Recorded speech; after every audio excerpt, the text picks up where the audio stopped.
Je m'appelle Chloé Lefebvre. J'ai 38 ans.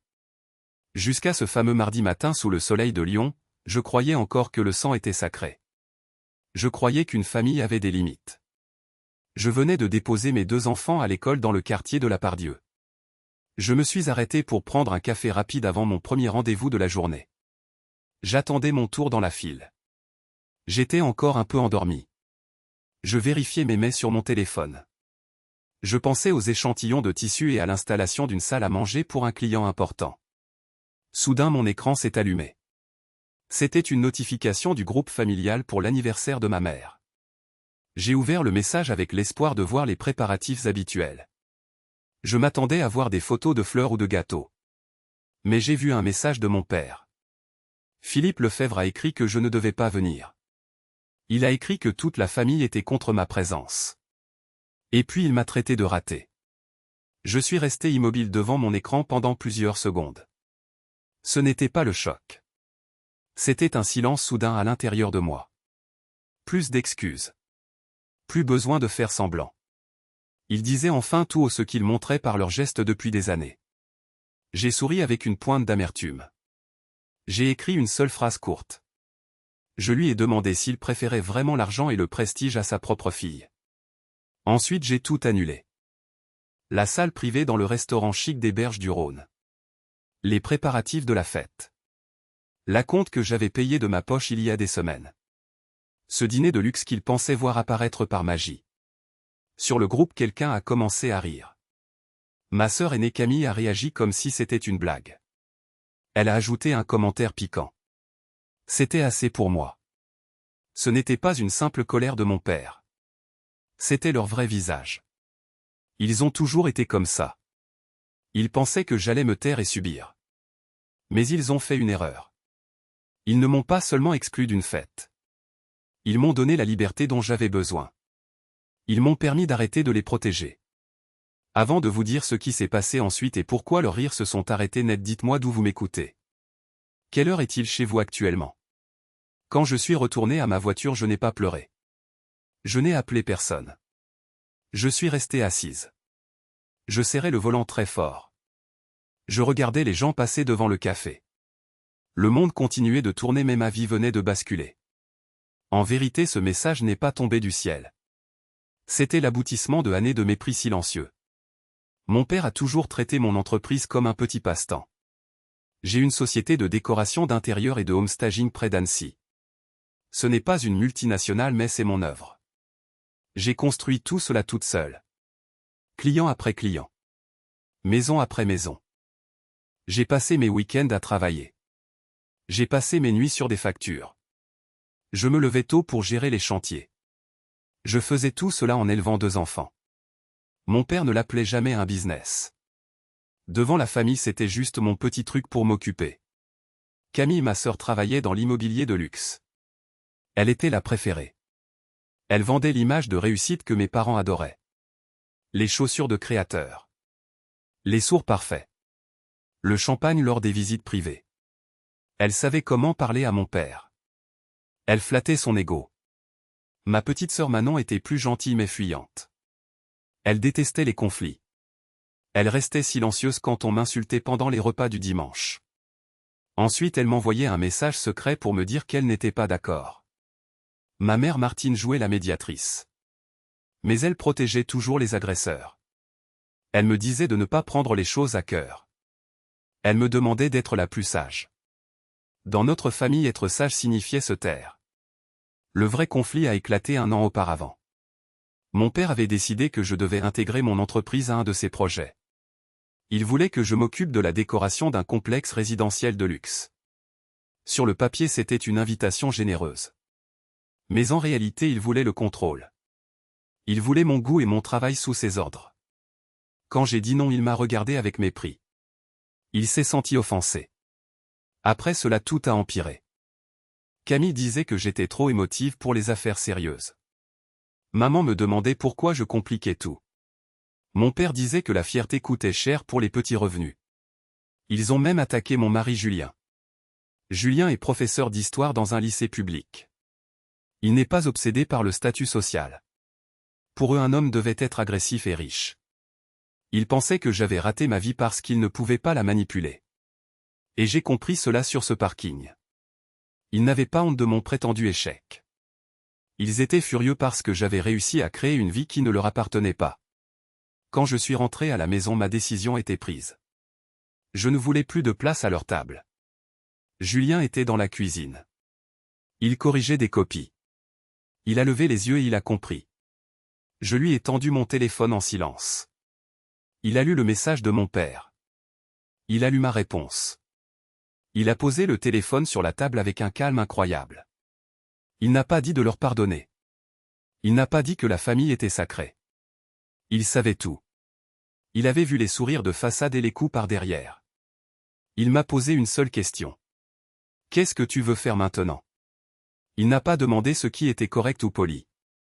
Il voulait savoir ce que je désirais au fond de moi. J'ai répondu la vérité. Je ne veux plus essayer de plaire à des gens qui ne m'aiment que si je disparais. Julien a hoché la tête. Il m'a dit de ne plus disparaître. C'était tout. Pas de grands discours. Juste la permission d'être moi-même. J'ai passé le reste de la journée dans le calme. Je n'ai pas quitté le groupe. Je n'ai bloqué personne. Je n'ai pas envoyé de longs messages de colère. J'ai laissé le silence agir. Qu'ils se demandent pourquoi je ne supplie pas. Puis j'ai appelé Sophie. C'est une amie de l'université spécialisée dans la stratégie digitale. Elle me disait souvent que mon image en ligne était trop modeste. Je lui ai dit que j'étais prête pour un grand changement. Je voulais un site professionnel et des vidéos de mes projets. À la fin de l'appel, elle avait déjà un plan d'action. Pour la première fois, j'ai ressenti un mouvement vers l'avant. Ce soir-là, j'ai appelé mon cousin Marc. Il s'était éloigné de la famille Lefebvre il y a 10 ans après une trahison financière de mon père. Personne ne l'avait soutenu. Il vivait maintenant au bord de la mer en Bretagne. Marc m'a répondu avec une voix chaleureuse. Il m'a dit que j'avais enfin ouvert les yeux. Je lui ai raconté l'histoire. Il m'a dit qu'une de ses maisons en location se libérait dans 2 mois. 4 chambres dans une rue calme avec de bonnes écoles. Il m'a conseillé de partir vraiment. Sans faire les choses à moitié. Je suis resté dans mon salon sombre à Lyon. Je regardais la vie que nous avions construite avec Julien. Les jouets des enfants. Les dessins sur le frigo. Les dossiers de travail sur la table. Tout était simple et honnête. Ma famille pensait m'humilier en m'excluant. Ils ne savaient pas que je construisais déjà un monde où ils n'avaient plus de pouvoir. Durant le mois suivant, j'ai travaillé plus que jamais. Sophie a transformé mon identité visuelle. Mon site montrait enfin la qualité de mon travail. J'ai pris un photographe pour mes chantiers. Les vidéos montraient le talent caché derrière mes projets. En 3 semaines, les demandes de devis ont doublé. J'avais du travail pour les 6 prochains mois. De nouveaux clients me trouvaient via les réseaux sociaux. Une cliente m'a dit qu'elle aimait mon style chaleureux et authentique. Elle a dit que mon travail n'était pas froid ou ostentatoire. J'ai pensé à ce mot toute la journée. Chaleureux. C'était tout ce dont j'avais besoin. Pendant que mes affaires marchaient bien, je ne changeais rien sur mes réseaux personnels. Je postais des photos simples de mes enfants. Mon fils qui riait à la piscine. Ma fille fière après son match de tennis. Julien qui cuisinait le samedi matin. Une vie stable et sans filtre. Cela semblait agacer ma famille plus que tout. Camille a fini par m'écrire. Elle disait qu'elle était contente pour moi mais que maman souffrait de mon absence. Elle prétendait que j'exagérais. Pas d'excuses. Juste le ton hautain habituel. Je n'ai pas répondu. 2 jours après, ma mère a écrit. Elle disait qu'elle restait ma mère quoi qu'il arrive. Elle utilisait la maternité comme une excuse éternelle. Je n'ai pas répondu. Le jour de son anniversaire est passé. Je n'ai rien appris sur le moment. Mais les nouvelles voyagent vite. 1 semaine plus tard, Manon m'a appelé en pleurant. Elle a avoué que la fête était un désastre. L'ambiance était lourde et glaciale. Les invités demandaient où j'étais. Ils savaient que j'organisais tout d'habitude. Ils ont découvert que la salle réservée avait été annulée. Quelqu'un a demandé qui avait choisi le menu délicieux dont maman se vantait. La vérité est sortie. C'était moi qui avais tout fait. J'avais payé la compte. J'avais tout prévu par amour. Manon a dit que maman essayait de sourire mais ses yeux étaient éteints. Mon père est resté silencieux et nerveux. Camille s'énervait contre les serveurs pour rien. Ils avaient chassé la seule personne qui se souciait vraiment d'eux. J'ai lu le message et j'ai posé mon téléphone. Pendant des années ils m'ont tout reproché parce que j'étais le lien de la famille. Quand j'ai arrêté de porter ce poids, tout s'est effondré. Manon a demandé à me voir seule. J'ai accepté 3 jours après dans un café calme près du lac d'Annecy. Elle avait l'air épuisée. Elle a failli m'embrasser mais elle s'est ravisée devant ma froideur. Je n'ai pas parlé la première. Elle a soupiré et m'a dit que j'avais raison. Elle a avoué que mon père avait agi seul pour le message. Il n'en avait parlé à personne. Il avait décidé que si je ne lui obéissais pas, je ne méritais pas d'être là. Il avait menti en disant que tout le monde était d'accord pour m'isoler. Manon m'a dit qu'elle avait peur de lui. Elle avait peur de Camille. Elle pensait que je reviendrais en m'excusant comme d'habitude. Cela m'a blessé. J'avais appris à ma famille qu'ils pouvaient me marcher dessus. Elle m'a dit que maman pleurait tous les jours. Mon père disait que je faisais un caprice. Camille disait que je voulais me faire passer pour une sainte. Et puis Manon a dit la phrase qui a tout changé. Il ne t'aime que quand tu es utile et silencieuse. J'ai regardé par la fenêtre. C'était la vérité pure. J'étais la fille qui règle les problèmes. J'étais celle qui rend la famille belle. Dès que j'ai cessé d'être leur tapis, j'ai été jetée. Manon a pleuré sincèrement. Elle s'est excusée pour sa lâcheté passée. Je l'ai cru mais quelque chose était cassé pour toujours. Je lui ai dit que je n'avais jamais été le problème dans cette famille. J'étais celle qui empêchait tout de s'écrouler. Je suis partie du café légère. Je n'avais plus de culpabilité. Je voulais protéger mes enfants de ces gens toxiques. Le soir même, Julien m'a vu avec des cartons dans le garage. Il a demandé si c'était pour de bon. J'ai dit oui. Tout s'est accéléré. J'ai listé les tâches. Gérer l'entreprise. Inscrire les enfants à l'école. Vider la maison de Lyon. Marc m'a envoyé des photos de la maison en Bretagne.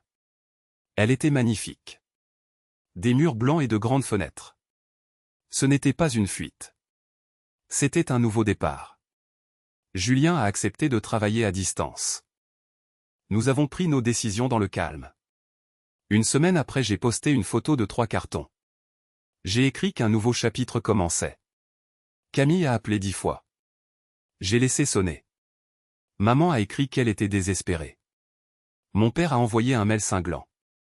Il disait que j'allais trop loin avec mon petit théâtre. Pas un mot sur ses petits-enfants. Pas un regret. Juste le besoin de dominer. Ce message m'a prouvé que j'avais raison. Les semaines suivantes, la maison s'est vidée. J'ai vendu les meubles encombrants. J'ai jeté les vieux souvenirs inutiles. Mes enfants voyaient cela comme une aventure. Parfois la nuit je ressentais une tristesse. Pas pour le départ mais pour avoir attendu 38 ans avant de partir. La famille a continué sa pression. Camille disait que je détruisais tout pour un malentendu.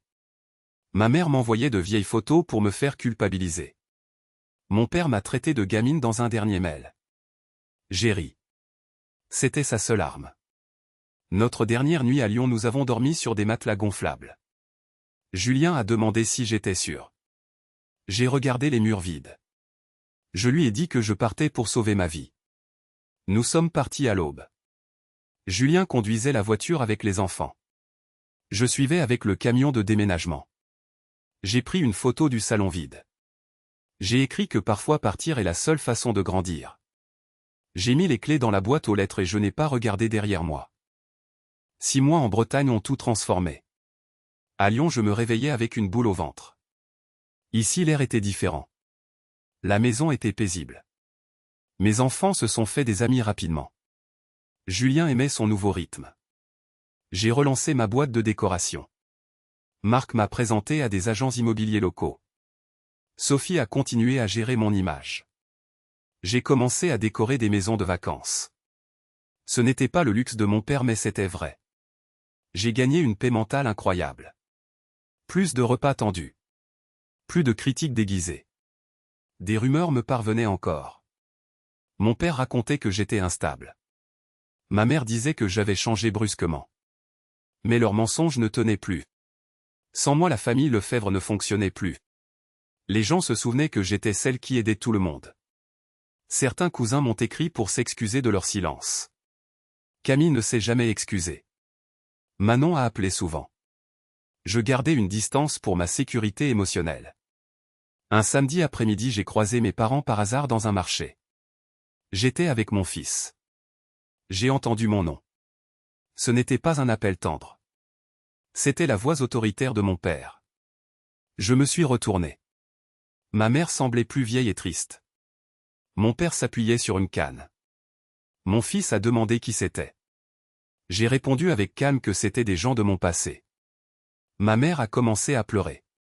Elle a dit qu'ils avaient essayé de me parler. Elle voulait qu'on s'explique. Mon père attendait que je baisse la tête. Mais j'étais forte. Je leur ai dit que je n'avais pas de haine. Mais j'ai dit que mes enfants n'allaient pas grandir dans la manipulation. Je ne voulais pas qu'ils apprennent à mendier de l'amour. J'ai dit que je ne serais plus jamais leur outil de convenance. Maman pleurait de plus belle. Mon père a parlé du mot famille. J'ai répondu que c'était justement à cause de ce mot que leurs actes étaient inacceptables. J'ai pris la main de mon fils et je suis parti. Personne ne m'a suivi. Et j'ai compris que j'avais gagné. Je suis parti de là sans me sentir petite. Je voyais clair enfin. Le soir, j'ai pensé à mon ancienne envie de les voir changer. Mais attendre que l'autre change est une trahison envers soi-même. La leçon n'est pas qu'ils vont vous apprécier un jour. La leçon est d'arrêter de donner de la valeur à ceux qui ne vous respectent pas. Je ne suis pas parti pour punir. Je suis parti pour protéger ma paix. Protéger ses enfants n'est pas de l'égoïsme. C'est de l'amour. Certaines familles apprennent l'union. D'autres montrent le prix que l'amour ne doit jamais coûter. Mon père pensait m'écraser. Il m'a libéré. Il m'a montré qu'il n'y avait pas de place pour moi chez eux. Alors j'ai créé mon propre foyer. Je l'ai fait pour la vérité.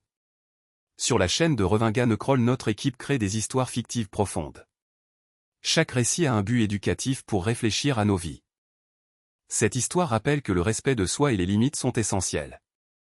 L'amour ne doit pas demander l'humiliation ou le silence. Choisir la paix et la dignité est la décision la plus importante de notre croissance personnelle.